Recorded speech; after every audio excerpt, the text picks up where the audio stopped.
미세 플라스틱 예. 또 워낙 우리 국민들 관심이 많은 주제잖아요. 생수만 마셔도 몸에 미세 플라스틱 쌓인다. 예.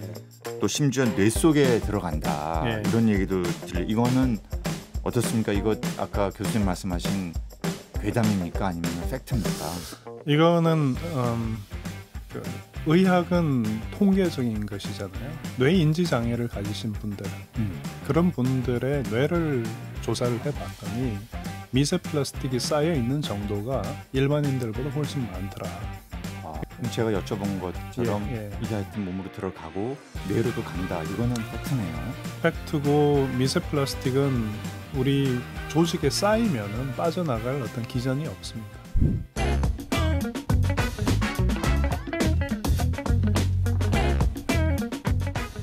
더운 여름에 간절해지는 게 시원한 물 한 잔이죠. 이 물 한 잔도 어떻게 먹는지에 따라 우리 건강 또 지구의 환경에 영향을 미치게 됩니다. 바로 미세 플라스틱 이야기인데요. 오늘은 미세 플라스틱 최대한 줄이는 법부터 여름철에 딱 맞는 생활 속 화학 지식까지 이광열 고려대 화학과 교수와 이야기 나눠보겠습니다. 안녕하세요. 예, 안녕하세요. 네, 와주셔서 예, 고맙습니다. 예. 건강이나 뭐 청소 이런 생활 밀착형 분야에서 화학 지식을 쉽게 알려주신다고 해서 저희 방송에 이렇게 모셨습니다. 구체적으로 어떤 것을 화학을 통해 설명해 주고 계신지, 화학이 우리 생활에 사실 이 화학하면 막 무슨 분자기호 이래가지고 뭐 굉장히 어렵게 느껴지는데 예. 이렇게 우리 생활에 밀접한 건가요? 예, 뭐 아주 밀접하죠. 제가 실제 무엇을 알려드리고 있냐면은 인터넷에 또는 이 미디어에 괴담이 많이 떠돌지 않습니까? 근데 그 괴담들이 잘못된 괴담도 많고, 그래서 그게 왜 잘못되어 있는지 그런 것도 알려드리고, 생활을 할 때 이제 빨래 청소 이런 거 좀 더 쉽게 할 수 있는 그런 방법을. 그 괴담은 예를 들어 어떤 괴담을 말씀하시는 거죠? 예를 들어서 뭐 칼로 식칼로 과일을 자르면 비타민 C가 뭐 파괴된다. 이런 그게 이제 그런 얘기가 있나요? 네, 그런 괴담도 있고요. 그리고 뭐 심지어 선풍기 날개에 산소 분자가 부딪혀서 산소 분자가 쪼개서 사라진다. 이런 것들도 괴담 중에 하나죠.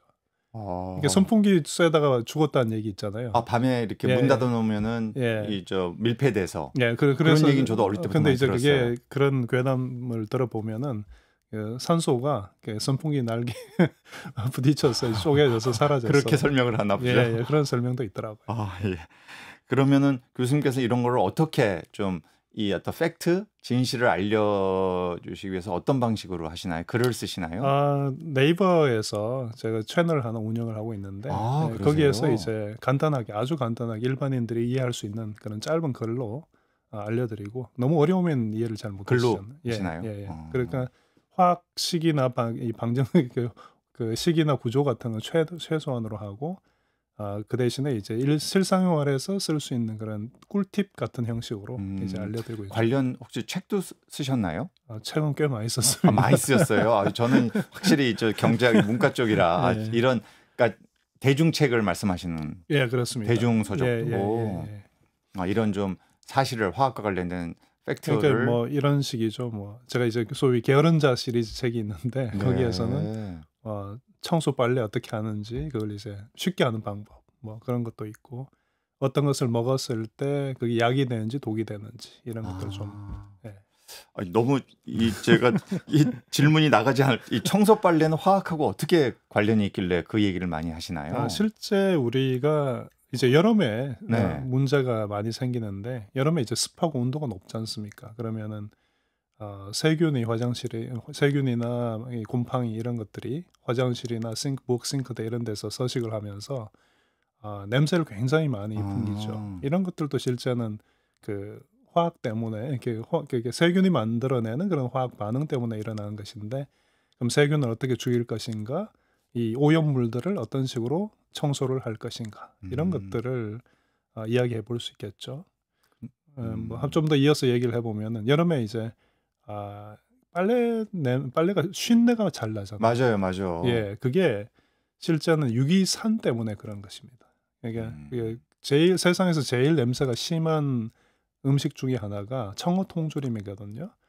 또 이제 가을에 은행 냄새 아주 심하잖아요. 심하죠. 예, 그게 짧은 유기산, 알킬 체인이 짧은 유기산. 예를 들어서 식초도 이제 유기산인데 이게 분자가 작아요. 그러다 보니까 이제 쉽게 휘발되고 냄새가 심합니다. 근데 이게 어쨌든 되게 중요한 것은 유기산.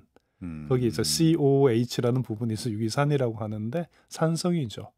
그러니까 산성이니까 염기성 물질로 반응을 해주면 그런 냄새를 탈취하려면 예, 어떤 식으로 하는 게 중성이 되고 그게 처리가 된다. 그러니까 빨래 냄새가 심하게 날 때는 이제 뭐 그 염기성 세제로 빨래를 하면은 쉰내를 없앨 수 저도 있다. 얼마 전에 제 아내한테 예. 당신 빨래 한번 빨았는데도 냄새 계속 난다. 예. 옷을 자주 빨아라 이런 얘기를 이런 잔소리를 들었거든요. 예, 자주 빠는 것도 방법이지만 실제는 그 세탁기 속에 그 모락셀라라는 균이 있어서 이게 이제 그 세탁기 속에서 잘 살아요. 잘 사는데 이게 그 우리 몸에 있는 이런 그 유기산을 먹고 그걸 이제 대사 작용을 해서 꺼내 놓는 것이 이 걸레 냄새 나는 거 있죠. 그게 맞아요. 그게 유기산입니다. 그러니까 모락셀라 균이 만드는 냄새예요.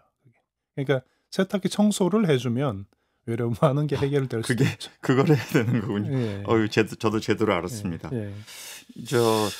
식중독은 또 어떻게 해야 되죠? 이 과일이랑 채소를 씻어서 냉장고에 보관하면 시들시들해지고 또 상온에 보관하면 곰팡이 쓸고 저도 그래서 이제 이 나이 되면 계속 이런 채소를 많이 섭취하라고 하는데 냉장고에 있으면 너무 차잖아요. 그래서 밖에 이렇게 놔뒀다가 먹는데 이건 잘하는 건지 저도 좀 그런 뭐 많은 생각이 경우에 들더라고요. 채소는 그 랩에 싸서 수분이 증발되지 않게 그래서 이제 랩에 싸서 냉장고에 채소 보관칸 있잖아요. 그런데 두시면 되고요. 랩에 싸서. 예.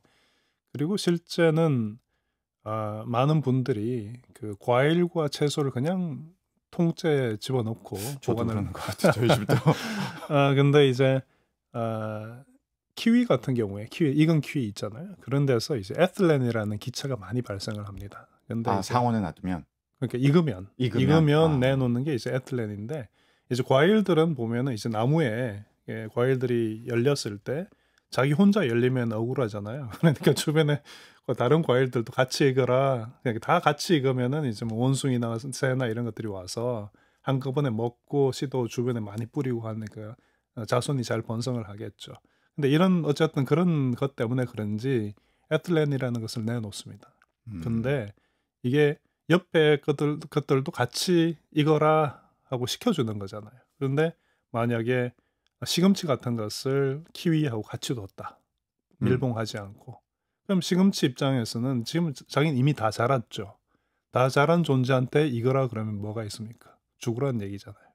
그러니까 시금치가 이제 그 누렇게 잎이 뜨고 시들시들해지고 반점이 생겨 쓴맛이 나고 이런 일이 생깁니다. 그렇군요. 그러니까 이제 서로 분리해서 밀봉을 싸서 랩을 싸서 보관을 하는 게 좋겠습니다. 아주 중요한 거 오늘 저도 당장 실천하겠습니다. 집에 가서. 자, 본 주제로 좀 넘어갈 텐데요. 이 미세 플라스틱 또 워낙 우리 국민들 관심이 많은 주제잖아요. 생수만 마셔도 몸에 미세 플라스틱 쌓인다. 또 심지어 뇌 속에 들어간다. 이런 얘기도 이거는 어떻습니까? 이거 아까 교수님 말씀하신 괴담입니까? 아니면 팩트입니까? 이거는 의학은 통계적인 것이잖아요. 그러니까 제가 말씀을 좀 드리면은 그 뇌인지 장애를 가지신 분들 그런 분들의 뇌를 조사를 해봤더니 미세 플라스틱이 쌓여 있는 정도가 일반인들보다 훨씬 많더라. 그러니까 이게 뇌가 이미 그 구멍이 숭숭 뚫려 있으니까 미세 플라스틱이 들어와서 더 잘 쌓이는 것인지, 그래서 더 이미 인지 장애를 더 가속하는 것인지, 아니면 이런 그 미세 플라스틱이 있기 때문에 뇌 인지 장애가 온 것이 그 선후를 알 수는 없지만 적어도 상관성은 굉장히 크다. 이게 그리고 뭐 10년, 20년 전하고 비교해서 현재의 사람들의 이제 뇌를 비교를 해보면은 미세 플라스틱이 쌓여 있는 정도가 훨씬 더 많다. 이게 그럼 제가 여쭤본 것처럼 이게 하여튼 몸으로 들어가고 뇌로도 간다. 이거는 팩트네요. 팩트고 미세 플라스틱은 우리 조직에 쌓이면은 빠져나갈 어떤 기전이 없습니다. 그래요? 예. 그럼 이게 약간 초미세먼지하고도 그 그러면 통하네요. 미세먼지하고는 조금 미세먼지는 이제 미세먼지도 혈관 속에 들어오면 들어갑니다. 예. 그래서 거기 예. 계속 안 나간다고 예. 하더라고요. 그게 그것도. 이제 뭐 중금속이라든지 뭐 이런 그런 것들이 있을 수 있겠습니다. 근데 이제 미세 플라스틱이라는 것은 플라스틱이니까. 근데 이제 비슷한 면이 있습니다. 그러니까 공기 중에 뭐 미세 플라스틱이 일부 있고 실제는 대부분의 미세 플라스틱은 물로 우리가 섭취를 하죠. 근데 이제 한번 그 과정을 살펴보면은 바다에 우리가 플라스틱 굉장히 많이 버리지 않습니까? 그럼요. 재활용 알고 안 되고 알고 쓰레기로 있습니다. 버리는데 예. 이것들이 그 바다에서 있으면 암호가 되고 그러다 보면 바다에 사는 작은 생물들이 이런 미세 플라스틱 조각들을 플랑크톤이나 이런 걸로 이제 착각을 하죠. 예, 섭취를 하는군요. 섭취를 합니다. 그러면 이런 것들이 먹이 사슬을 타고 이제 쭉 올라가는 그래서 이제 음식을 통해서 우리가 섭취하는 방법도 있고 그리고 바다에 이제 미세 플라스틱이 굉장히 많을 텐데 이것들이 바다에 이제 수증기가 올라와서 네. 구름이 생기지 않습니까? 그 과정에서 이 에어로졸 상태로 이제 같이 올라가는 거죠. 같이 올라가서 구름이 됐다가 이게 비로 내리면은 우리가 먹는 식수, 호수나 강으로도 들어가니까 이런 것들이 이제 실제 그래서 수돗물에도 미세 플라스틱이 일부 생기는 정수 과정에서 걸러지진 않습니까? 많이 걸러지죠. 걸러져요. 네, 그래서 많이 걸러지긴 하지만 그래도 꽤 많은 양이 우리가 먹는 이런 수돗물에도 있고 생수병 같은 경우에는 뭐 플라스틱 병이잖아요. 이렇게 굉장히 많죠. 그래 혹시 우리 몸에 이 미세 플라스틱이 얼마나 쌓여 있는지 뭐 혈중 미세 플라스틱 농도를 건강 검진에서 알 수 있다 이런 거는 있습니까? 아니면은 저도 건강 검진하는데 이런 거는 안 아직 하더라고요. 검사는 안 하고 있고 그리고 실제는 할 수는 있어요. 할 수 있습니까? 예, 이게 혈액에서 그 소위 우리 생체에 있는 분자들을 다 제거를 해버리고 터뜨려버리는 어쨌든 걸러서 없애고 남는 것들을 플로우 사이토메트리라는 기법을 통해서 카운팅을 할 수도 있죠. 그걸 뭐 이게 그리고 IR이라든지 라만이라든지 분석 기법을 통해서 이게 어떤 종류의 플라스틱인지 그런 것들도 알아낼 수가 있습니다. 비쌉니까? 비싸겠죠. 근데 아직 그 병원에 있지는 않고. 근데 이게 않고요. 의미가 별로 없는 것이 뭐냐면은 미세 플라스틱 일단 몸에 들어오면은 큰 입자들, 미세 플라스틱 중에 큰 애들, 큰 녀석들은 대부분 이제 많은 경우가 변으로 나가고 배출되고요. 예, 그다음에 이제 작은 것들이 소장에서 흡수가 돼서 피를 타고 돌게 됐겠죠. 근데 이게 또 돌다가 간이 많이 붙잡습니다. 예, 간에서 많이 붙잡아서 얘기만 들어도 이렇게 무섭죠, 잠깐만. 예, 간 세포가 좀 죽긴 해요, 그 과정에서. 어쨌든 간이 붙잡아서 그 쓸개즙을 만들 때 그때 같이 변으로 다시 또 배출되는 경로는 있습니다. 나올 수도 있다. 근데 이제 돌다가 그렇게 잡히지 않는 작은 미세 플라스틱, 우리가 이제 나노 영역으로 가는데요. 그 나노 플라스틱들은 돌다가 이게 표면에 전하를 띠고 있기 때문에 다른 어떤 그래서 모여서 엉겨서 덩어리를 크게 만들 수 있는 가능성이 있어요. 그래서 이제 저 위로 이제 올라가게 되면 소위 그 피떡을 혈전을 만들어서 이 모세혈관이나 이런 데 박혀버린다든지 또 뇌세포로 들어가서 박혀버린다든지 그러니까 들어와서 계속 피 속에 돌고 있는 게 아니라 어딘가에 간다는 거죠. 그러니까 혈중 미세 플라스틱 농도라는 것이 별 의미가 없죠, 실제. 무슨 말씀인지 알겠어요. 예. 저도 뭐 가급적 이제 이런 이제 생수 이른바 페트병에 든 물 잘 안 마시고 이렇게 보온된 물 이런 통을 갖고 다니는 편인데요. 어쨌든 그래도 어디 가다 보면 불가피하게 너무 목이 마른데 물이 없다든지 하면 요새는 페트병에 든 물을 마시게 되잖아요. 저 어릴 때는 우리 그냥 수도꼭지에 입 대고 물 마시는 게 그냥 그게 일반적인 거였는데 이렇게 마시는 거 결국 이제 물을 통해서 많이 인체에 들어온다 말씀하셨는데 위험한 건가요? 마시지 말아야 하는 겁니까? 밖에 나가서 그럴 때는 어쩔 수 없을 때는 마실 수밖에 없잖아요. 근데 그 외의 것들, 집에서 우리가 할 수 있는 것들은 예를 들어서 정수기를 사용한다든지 뭐 그런 방법으로 미세 플라스틱을 걸러내고 뭐 밥을 한다든지 집에서 먹는 물 정도는 얼마든지 처리를 해서 드실 수가 있겠죠. 그리고 밖에서 사 먹는 생수병의 경우에 한 가지 그래도 안 했으면 싶은 것이 이제 얼려 놓은 물을 드시지 말라. 그러니까 얼려 놓은 이게 플라스틱이라는 예. 것 자체가 그 뭐 잘 아시겠지만 이게 고분자로 그럼요. 이루어진 거라서 낮은 온도에서 높은 온도 이런 그 온도의 변화가 극심하면은 표면에서 아주 작은 입자들이 떨어져 나올 수가 떨어져 있는데 이게 이제 나오죠. 미세 플라스틱이잖아요. 그러니까 음. 얼려 놓은 물을 드시지 않는 것 그리고 물을 그냥 햇볕 아래 병을 방치를 한다든지 이렇게 했을 때 표면에서 더 많은 미세 플라스틱이 떨어지는 교수님 그 거죠. 말씀하시니까 예, 사실 우리 등산 갈 때 보면 예, 여름에 여러분들이 이렇게 냉동실에 예. 페트병 얼려놨다가 갖고 와서 그거 이제 서서히 녹는다고 그 물 마시고 많이 했죠. 이거 이제 안 해야 되는 거고.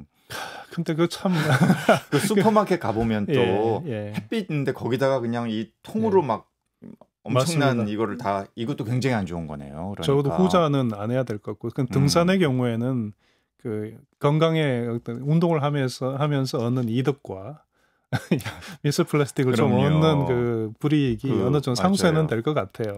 그래서 그런 것들을 좀 조심하시면 근데 되지 어쨌든 않을까. 이런 거를 일반 뭐 등산객을 포함해서 시민들이 주민들이 알고 계시는 게 예, 좀 더 합리적 의사결정하는데 굉장히 도움이 되니까. 예. 그리고 제가 이제 정수기 이야기를 했었는데 미세 플라스틱 중에서도 그 솔직히 큰 미세 플라스틱은 아까 제가 말씀드렸지만 병원으로 다 나가죠. 나옵니다. 그러니까 큰 문제는 없는데 이제 크다고 해서 눈에 보이는 건 아니죠. 요 미세 플라스틱은 눈으로 보긴 힘들지만 네. 그래도 현미경으로는 보입니다. 예. 근데 일반 현미경으로 못 보는 음. 그 나노 나노 플라스틱들은 뭐 100나노미터 뭐 그 정도로 굉장히 작아진 거거든요. 이런 것들은 몸에 들어왔을 때 배출할 방법도 없고 그렇기 때문에 이제 정수를 하는 게 좋은데 일반적인 정수기로 또 다 걸러내지 못해요. 그래서 음. 어떤 방법을 제가 하나 제안을 드리냐면 이제 물을 끓이는 겁니다. 물 속에는 우리 옛날에 예, 그 그렇죠. 보리차. 예, 네. 근데 이제 좀 문제는 이제 걸러야 된다는 게 이제 문제가 있는데 아. 물 속에 이제 칼슘 이온이 있잖아요. 이 칼슘 이온이 고온에서 물을 높은 온도에서 끓이게 되면은 이제 그 실제는 지금 빼겠습니다. 어쨌든 높은 온도에서 이제 석회석으로 침전이 됩니다. 이 석회석이란 그 물질 자체가 낮은 온도에서는 더 많이 잘 녹고 높은 온도에서는 침전을 떨어지기 때문에 그렇군요. 이게 침전이 되면서 물 속에 있는 미세 플라스틱이 붙어서 농개가 외장을 붙들고 떨어졌듯이 미세 플라스틱을 물에서 제거하는 역할을 합니다. 그래서 소위 경수, 센 물, 칼슘이 많은 경우에 이런 경우에는 90% 이상의 이제 미세 플라스틱이 제거가 된다고 그래요. 이게 뭐 논문도 나온 건데 그리고 이제 연수, 수돗물의 경우도 한 30% 정도 제거가 되니까 끓이는 그 과정 그리고 간단하게 또 그 걸러내는 정도만 해도 미세 플라스틱을 많이 제거하고 먹을 수가 아주 있습니다. 좋은 정보입니다. 이 대기 중에도 미세 플라스틱이 있다. 예, 예, 예. 이런 거는 이게 왜 대기 중에 떠다니고 이것도 그러면 우리 몸속으로 들어오는 겁니까? 대기 중에 우리가 이제 일상생활을 하면서 자동차 뭐 바퀴 이런 예. 데도 실제 플라스틱 그 성분이 있죠. 들어가거든요. 이런 것도 마모가 되면서 공기 중에 떠오르는 그런 먼지 형태의 것들이 있는 거고 또 바닷물에서 올라갔다 비가 내리고 그게 또 땅에 떨어지고 또 다시 먼지로 올라오는 이런 미세 플라스틱이 어느 정도는 존재합니다. 우리가 물로 섭취하는 양보다는 훨씬 적지만 하지만 존재는 한다. 근데 이제 뭐 그렇게 어쨌든 있는 겁니다. 있는 건데 호흡기로 들어오나요, 이것도? 호흡기로 들어오죠. 들어오고 우리 폐가 그런 것들을 걸러는 역할을 하니까 또 폐가 또 피하고 맞닿아 있는 부분이다 보니 어쩔 수 없이 그러니까요. 또 어느 정도는 들어가게 되겠죠. 그래요. 이 녹지가 많으면 녹지가 많은 곳에 이제 대기 중에 미세 플라스틱 농도가 낮다 뭐 이런 연구가 있는 것 같은데 이거는 어떻게 설명을? 그럼 말이 되는 게 이제 식물도 호흡을 하지 않습니까? 공기를 받아들여서 이제 소위 기공을 통해서 그런 공기의 순환이 일어나게 되는데 주변에 이제 공기 중에 미세 플라스틱이 떠 있으면 그 공기를 붙잡아서 그러니까 그걸 걸러주는 거죠. 그러니까 식물이 나뭇잎에 식물의 잎에 이러한 미세 플라스틱이 갇히게 되는 셈이니까 공기 정화가 어느 정도 그런 되겠죠. 경우에 식물의 성장에 악영향을 주지는 않습니까? 이면 뭐 나무 이파리에 조금은 있겠죠. 조금은 예. 있을 텐데 음. 뭐 우리가 왜 공기 정화 식물들 뭐죠? 미세먼지 네, 네. 또 맞아요. 뭐 이런 처리를 하는 그런 식물들의 경우에 뭐 사는데 크게 지장은 없어 보이니까. 예. 그러면은 우리가 요즘 뭐 워낙 국가적 국민적으로 조깅, 뭐 러닝 이런 게 굉장히 예. 유행인데 이것도 이왕이면은 이런 도로나 아스팔트에서 하는 것보다는 녹지 이런 공원 이런 데서 하는 게 예. 꼭 좀 필요하겠네요. 예, 그렇습니다. 그리고 근데 이제 요즘 아직도 코로나의 영향인지 마스크를 많이 쓰시는데 예, 마스크가 이제 결국 이것도 플라스틱이거든요. 그게 결국 석유 예, 이게 제품이군요. 실제 플라스틱을 녹여서 바람을 불면 섬유화가 됩니다. 이런 섬유를 가지고 부직포를 만들어낸 게 우리 마스크니까. 그래요? 그 모든 마스크는 다 그런 플라스틱 기반인가요? 거의 대부분 예, 그래요? 면이 아닌 이상. 갑자기 그러니까 이런 것들이 또 우리가 늘 쓰고 있으면은 그런 작은 플라스틱들이 몸에 들어올 수밖에 없으니까 특별한 경우가 아니면 이런 마스크는 쓰지 않는 게 좋지 않을까. 예, 생각. 그래요. 뭐 코로나 때는 할 수 없었지만 공기 그죠? 중에 이런 미세 플라스틱을 마시는 것보다 마스크를 직접 쓰고 있으니까 훨씬 더 훨씬 더 들어가는 많이 높네요. 들어가죠. 그러네요. 예. 그 이미 만들어진 플라스틱 재활하는 것보다 예. 플라스틱 생산 자체를 줄이는 게 중요하다 이런 얘기를 뭐 시민사회나 또 예. 전문가들도 얘기를 많이 하고 예. 실제로 플라스틱 재활용이 생각보다 높지 않다 이런 지적도 많이 나오긴 하거든요. 예. 플라스틱 생산 소비 이런 거 줄이는 거 이게 어떻습니까? 교수님 보시기 어떠세요? 이게 워낙에 플라스틱이라는 게 제가 듣기로 뭐 인류가 만들어낸 물질 중에 예. 최고의 물질 중에 하나다 이런 얘기까지 하잖아요. 실제는 이 플라스틱을 만드는 그 과정이 뭐 텀블러라든지 철강 제품을 생산하는 것보다 훨씬 더 어떻게 보면은 그 이산화탄소 배출 측면에서 봤을 때 플라스틱이 훨씬 더 유리하거든요. 그러니까 기업체 입장에서 굉장히 괴롭겠죠. 이게 플라스틱을 만들어 제품을 파는 것도 이득이겠지만은 철강 제품을 만들게 되면 거기서 나오는 CO2 이 문제도 있으니까 그런 문제도 있고 플라스틱이 가지고 있는 굉장히 많은 장점들이 있지 않습니까? 구조적으로 쉽게 성형을 할 수 있고 맞아요. 싸게 많이 만들 수 있고 이런 것들 때문에 지금보다 더 많이 썼으면 썼지 줄이는 것은 인간의 본성 때문에 현실적으로 힘들지 않을까. 화학자께서 그렇게 보시는군요. 그러면은 좀 소비를 줄이는 건 힘들어도 그래도 그로부터 어떤 인간에게 주는 피해를 좀 줄이기 위한 노력들은 했으면 좋겠는 게 제가 좀 늘 이야기를 하는 것이 그래도 재활용을 못 하더라도 당장 안 되더라도 분리수거는 좀 했으면 좋겠다. 그러니까 이게 어떻게 보면은 플라스틱들 중에는 화학적인 방법이지만은 다시 원료 물질로 만들거나 그래요. 예, 이런 이걸 이제 업사이클링이라 그러는데 맞죠. 그런 업사이클링이 가능한 그런 재료들도 있으니까 분리수거를 잘 하고 그걸 어떻게 보면은 땅을 좀 지정을 해서 뭐 어느 사막도 좋고 그런 사람이 별로 안 사는 곳에 깊이 묻어 놓는 것만 해도 어떻게 보면 미래를 위해서 좀 도움이 되지 않을까 그런 생각도 해요. 이건 마지막 질문이 될 것 같은데요. 지금 말씀해 주신 게 기본적으로 석유 기반의 페트로 플라스틱이잖아요. 예. 아예 이거를 원료 자체를 바꿔서 바이오 플라스틱 이런 시대가 올 수 있을까요? 이게 과연 어떤 경제성으로나 아니면 충분한 원료 공급에 있어서나 시장성에 있어서나 이게 가능할 거로 보시나요? 솔직하게는 그런 연구 많이 하잖아요. 예, 그죠? 말씀드리면은 그 자체는 불가능할 것 같고 하지만 그러니까 너무 비싸서 아니면 원료 공급 그렇죠. 자체 원료 자체가 그 식물 기반의 바이오매스에서 뭐가 와서 한다는 것 자체가 실제 바이오매스를 이용해서 그 에탄올을 만들어서 우리가 연료에 첨가해서 쓰기도 하고 그러는데 그 과정이 굉장히 비싸죠. 비싸니까 그 어떻게 보면 곡식은 콩이나 뭐 옥수수나 이런 곡식은 축산업에 쓸 수도 있는 그런 물질인데 그럼요. 이걸 거기에서 이제 에탄올 네. 꺼내서 태우고 끝내는 그런 네. 과정이라고 한다면 그건 좀 문제가 있을 테니까 그런 측면에서 봤을 때는 분명히 경제적으로 봤을 때 좀 말이 안 되는 부분이 있지만 품질은요? 플라스틱은 근데 몇 가지 종류들은 꽤 괜찮은 플라스틱들이 있죠. 예를 들어서 PLA 같은 경우 많이 알려진 생분해성 폴리락틱 애시드라고 해서 젖산 네. 기반의 그러면 플라스틱 같은 경우 뭐 페트병 정도 단지 이제 만졌을 때 너무 빠각빠각 소리가 나니까 네. 좀 짜증이 나죠. 예. 그런 것들도 쓸 수 있고 또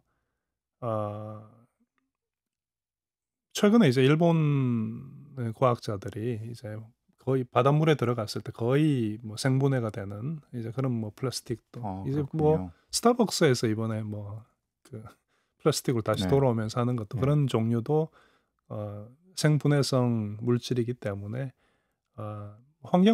시간이 많이 지나면은 환경이 부담이 안 되는 그런 물질이긴 할 것입니다. 그러니까 그런 유의 플라스틱을 개발하는 것은 어느 정도 의미는 있지 않을까. 네. 예. 감사합니다. 자, 여기까지 듣겠습니다. 지금까지 이광열 고려대 화학과 교수와 얘기 나눴습니다. 고맙습니다. 예.